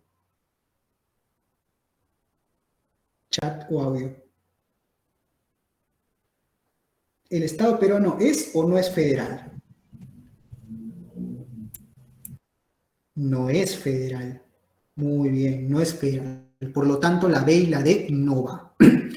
No, es una república democrática e independiente. No, porque el Estado presenta carácter unitario. Puede ser, pero la clave más precisa es la A. No, es una república democrática e independiente, justo como lo dice la Constitución. Muy bien a los que dijeron la A, chicos. Vayamos con la letra D. No, con la número 2. A ver, chicos, ¿cuál sería la clave aquí?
A ver, chicos, ¿cuál es la número 2? Determine el valor de verdad o falsedad de los siguientes enunciados relativos al territorio como elemento del Estado peruano. Muy bien. Relativos al territorio como elemento del Estado peruano. Ok. La 1. ¿Está delimitado por el espacio sometido a su ordenamiento jurídico? O sea, ¿está delimitado por el espacio sometido a su ordenamiento jurídico? Ya, me dicen la C. Me dicen la C. La número 2. Ya. Voy a dejarlo ahí. Vamos a leer cada una. El dominio estatal ejercido el dominio estatal ejercido es incompatible con la propiedad privada, ¿no? Nuestro país solo ejerce soberanía en las 12 primeras millas, tampoco, no, ese es falso. ¿El espacio aéreo cubre exclusivamente la superficie continental? No. Muy bien, chicos. ¿El dominio estatal ejercido es incompatible con la propiedad privada? Claro, muy bien, muy bien. Entonces, aquí sería la C, chicos. Muy bien, la C. Verdadero, falso, falso. La 2 no es. No, perdón. Está limitado por el espacio sometido a ordenamiento jurídico, verdadero. El dominio estatal ejercido es incompatible con la propiedad privada, falso. La número 3, falso. La 4, falso. Muy bien, gente. Es la letra C. Pasemos a la número 3. Vamos a avanzar. En el año 2014, el Pleno del Congreso, la máxima autoridad del poder legislativo, la reunión de todos los congresistas, votó a favor de la creación de la provincia de Putumayo y su distrito de Agua, Rosa, Panduro y esta provincia ubicada en el departamento de Loreto y colindante con territorio colombiano ya fue establecida tras la decisión del gobierno nacional. A partir del texto identifica algunos de los deberes primordiales del Estado que fundamentaron su creación. Ustedes mismos son.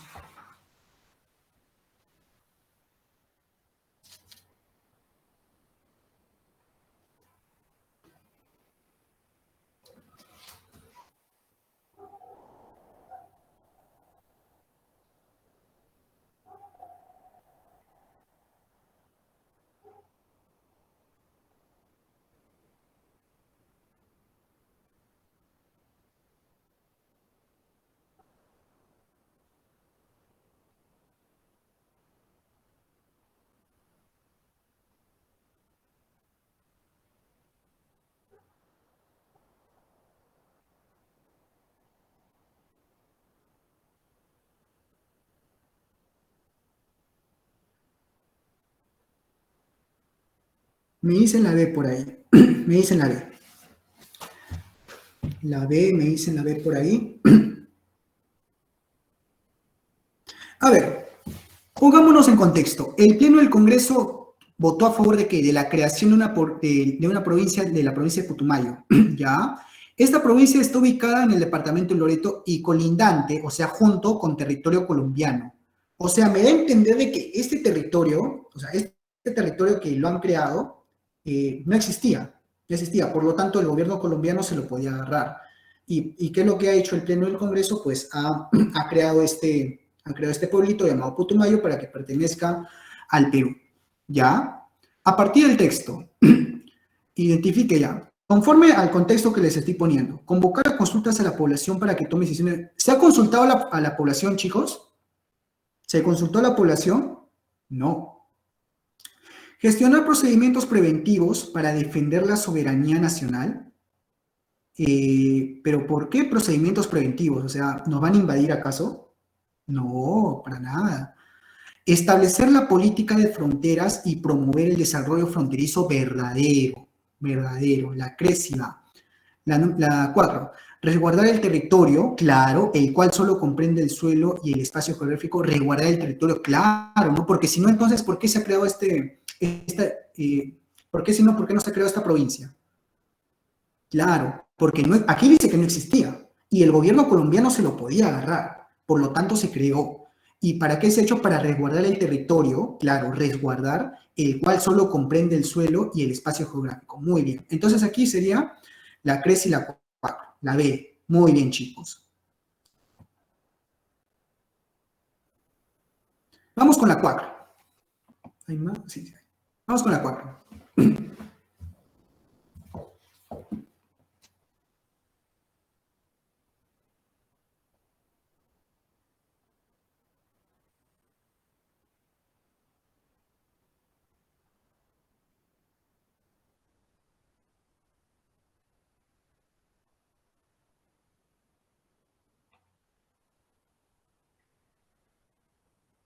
Ya, aquí justo viene a tallar lo que les expliqué en parte de la clase sobre peruano de nacimiento por derecho de suelo y por derecho de sangre. Por ahí va. La B. Mari me dice la B. Me dice la B. Bebé. Ay, gracias. Muy bien, chicos, vamos a responder la clave número 4, por favor, no se me duerman. Muy bien, chicos, a ver. Un ciudadano italiano de madre nacida en el Perú, pucha, aquí la padula, acude al consulado peruano del referido país para solicitar la obtención de la nacionalidad peruana. El servidor público encargado le informa que no puede realizar el trámite, ¿pero por qué? Porque para obtener la nacionalidad peruana debió ser inscrito por sus padres durante su minoría de edad. ¿La respuesta brindada por el funcionario es correcta? No, para nada. La A y la C, chao, para afuera. De madre nacida en el Perú. Entonces, mi pregunta es, chat o audio, ¿peruano de nacimiento por derecho de suelo o por derecho de sangre? Por derecho de... Sangre. Por derecho de sangre. Muy bien. Por derecho de... Gracias. Muy bien, chicos. Por derecho de suelo, por derecho de sangre, por derecho de sangre. Muy bien, chicos. Entonces, la A y la C no va. La B, no, porque tiene derecho a la nacionalidad peruana, claro, muy bien. No, porque el consulado se encarga de... No. La clave aquí es la B. Muy bien, chicos, excelente, excelente. Vamos con la 5, chicos, a ver. Vamos con la 5.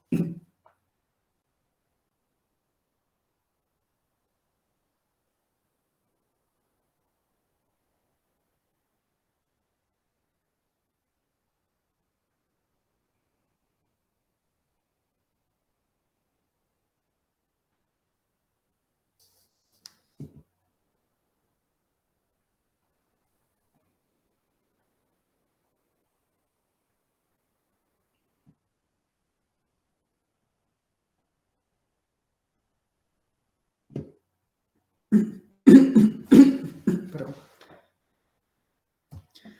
A ver, respondamos a esta pregunta. Me dice Armagedón me dice la C. Vamos a responder. Las transgresiones al Estado de Derecho son todas aquellas acciones u omisiones cuyos efectos conducen a debilitar la autoridad y organización del Estado. Ya. De lo mencionado, ¿cuál de las siguientes acciones lo vulnera? Ya. Transgresiones al Estado de Derecho son todas aquellas acciones u omisiones cuyos efectos ya conducen a debilitar la autoridad. Las manifestaciones que hacen las organizaciones pro vida, no. El pago justo por costos de vacunas necesarios duramente la pandemia, no. Los altos niveles de criminalidad existentes en las ciudades del país, muy bien. La intervención de la Defensoría del Pueblo en la solución de conflictos es la C, chicos. La clave aquí es la C. La C. Muy bien. La 6, chicos, la C. La 6. Ya está. La 6, chicos. ¿Cuál sería aquí la clave en la 6?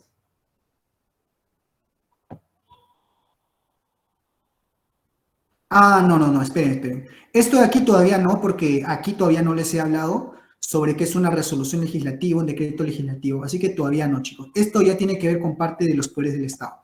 Vamos a quedarnos hasta las 5, ¿ya? En las 5 lo dejamos, porque hasta las 5 hemos visto los temas hasta las 5 hemos visto lo que hemos visto el día de hoy.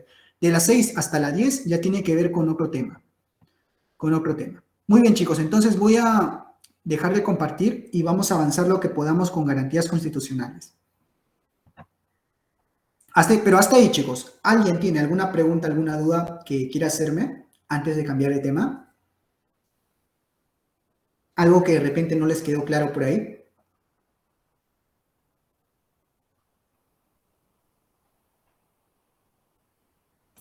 Todo claro, profesor. Muy bien, Yolisa. Muchísimas gracias. Entonces vamos a dejar de compartir por aquí.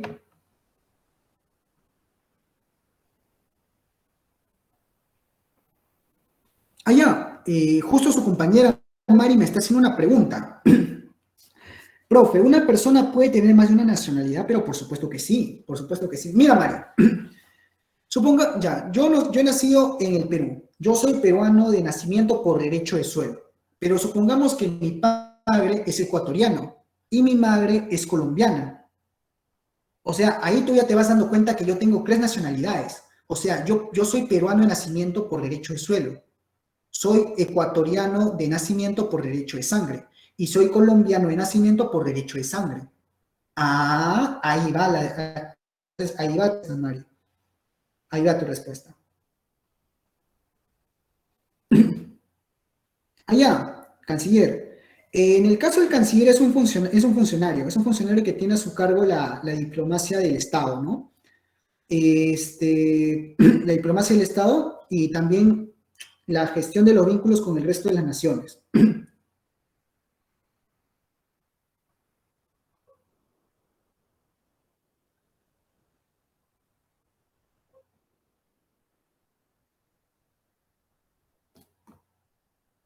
La verdad que no me acuerdo muy bien, la verdad que no me acuerdo muy bien, ahí sí me agarraste. ¿Para qué te voy a mentir? Pero no te preocupes, para la siguiente clase te creo la respuesta de qué es el canciller. No te preocupes. Muy bien, chicos, entonces pasemos a lo que es No te preocupes, Elisa, no te preocupes. Para la próxima clase te creo cuál es la respuesta. No te preocupes, porque también quiero avanzar aquí. Ya está. Ya está. Vamos a compartir. Chicos, esto de aquí lo quería hacer en la pizarra para hacerlo más rápido, pero por el tema de que no lo podemos hacer por Zoom, no, bueno, por el tema del tiempo y todo eso, porque cada 45 minutos se corta, vamos a hacerlo de aquí nomás, ¿ya? Garantías constitucionales, Juan. Las garantías constitucionales son garantías que protegen los derechos fundamentales de la sociedad, la primacía de la Constitución y el cumplimiento de las normas. Juan, ¿qué cosa es una norma? Es una regla de conducta que regula el comportamiento de una determinada sociedad. A ver, ¿garantías qué? Que protegen los derechos fundamentales de ¿qué? De la sociedad. ¿Ya? Hasta ahí vamos a señalarlo de amarillo. La primacía de la Constitución, vamos a señalarlo de azul, y el cumplimiento de las normas. Cumplimiento de las normas.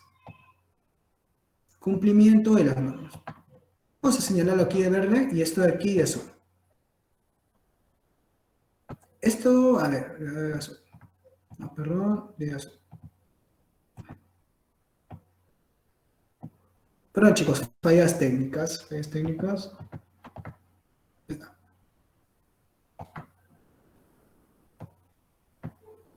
Ya, así que se quede mejor. Ya, no quiero perder mucho tiempo. Muy bien, chicos, a ver. Vamos a avanzar esto de una manera muy rápida. Garantías constitucionales. Protegen los derechos fundamentales de la sociedad, ahí va una parte, la primacía de la Constitución y el cumplimiento de las normas. Tenemos, en primer lugar, al habeas corpus. ¿Y qué cosa hace el habeas corpus? Procede contra el hecho u omisión por parte de cualquier funcionario, de un funcionario, autoridad o persona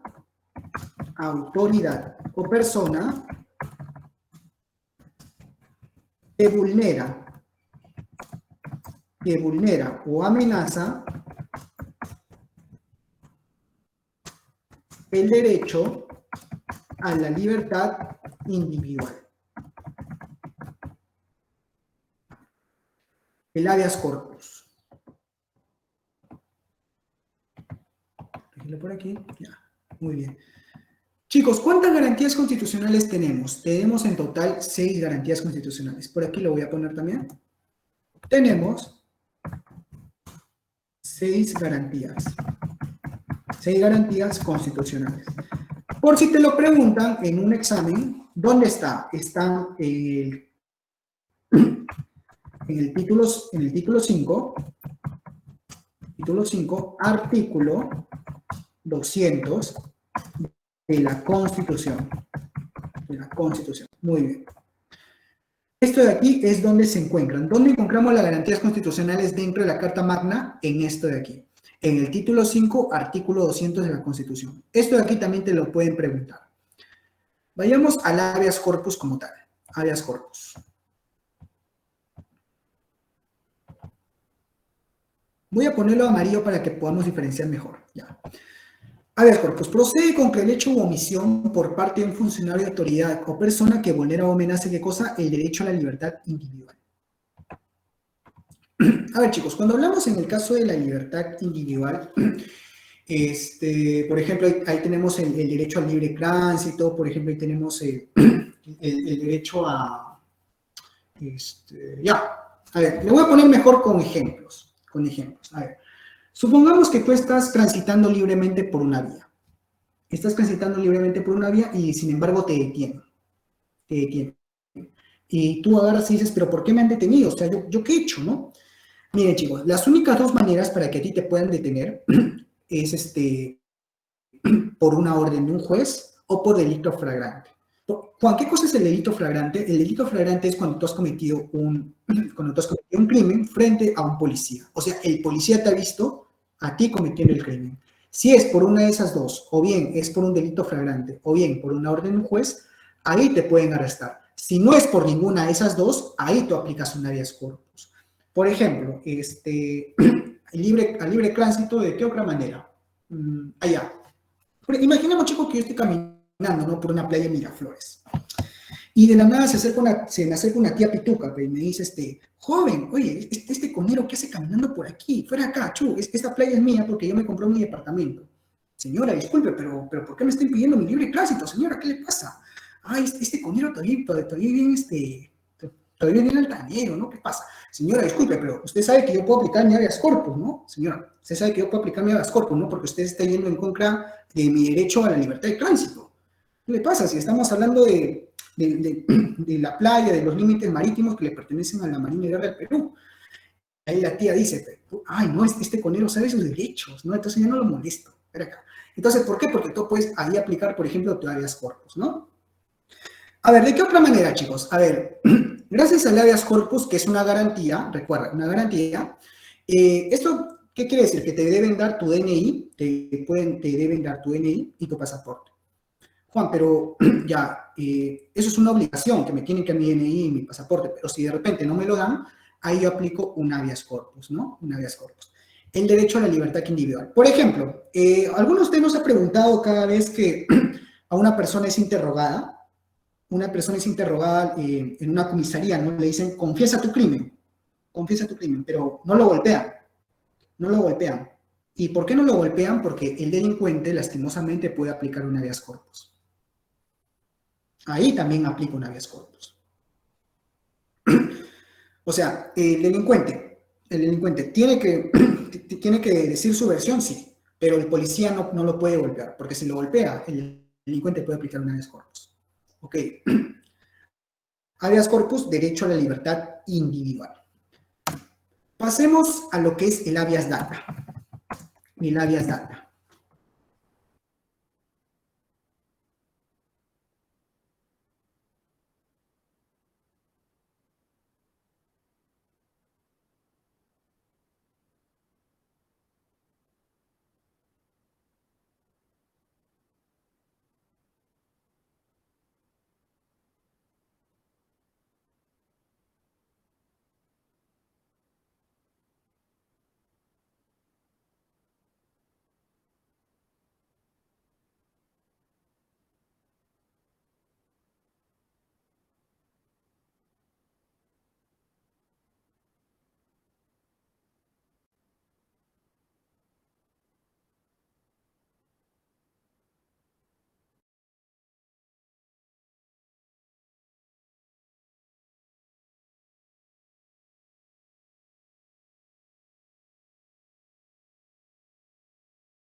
Sobre un hospital en el que quiere saber la relación de los pacientes de cuántos están contagiados de COVID, cuántos están contagiados de tuberculosis, el ébola, etcétera, etcétera. No necesitas una relación para poder armar una estadística para tu tesis. Ya. Entonces, ¿qué pasa? Que tú vas a esta entidad que viene a ser al hospital y el hospital te dice, a ver, señorita, ¿usted de dónde viene? Bueno, señor, yo soy un estudiante de la San Marcos y vengo aquí, necesito esta relación para poder armar mi tesis. Ok, señorita, denos un periodo de de 10 días y regresa. Va a ser un total de 50 soles, no, un total de 500 soles. Me estoy imaginando un monto, un total de 500 soles. Entonces, pero es mi derecho a la información, el Habeas Data. Pues si conlleva un costo, lo tienes que asumir. Porque como dice,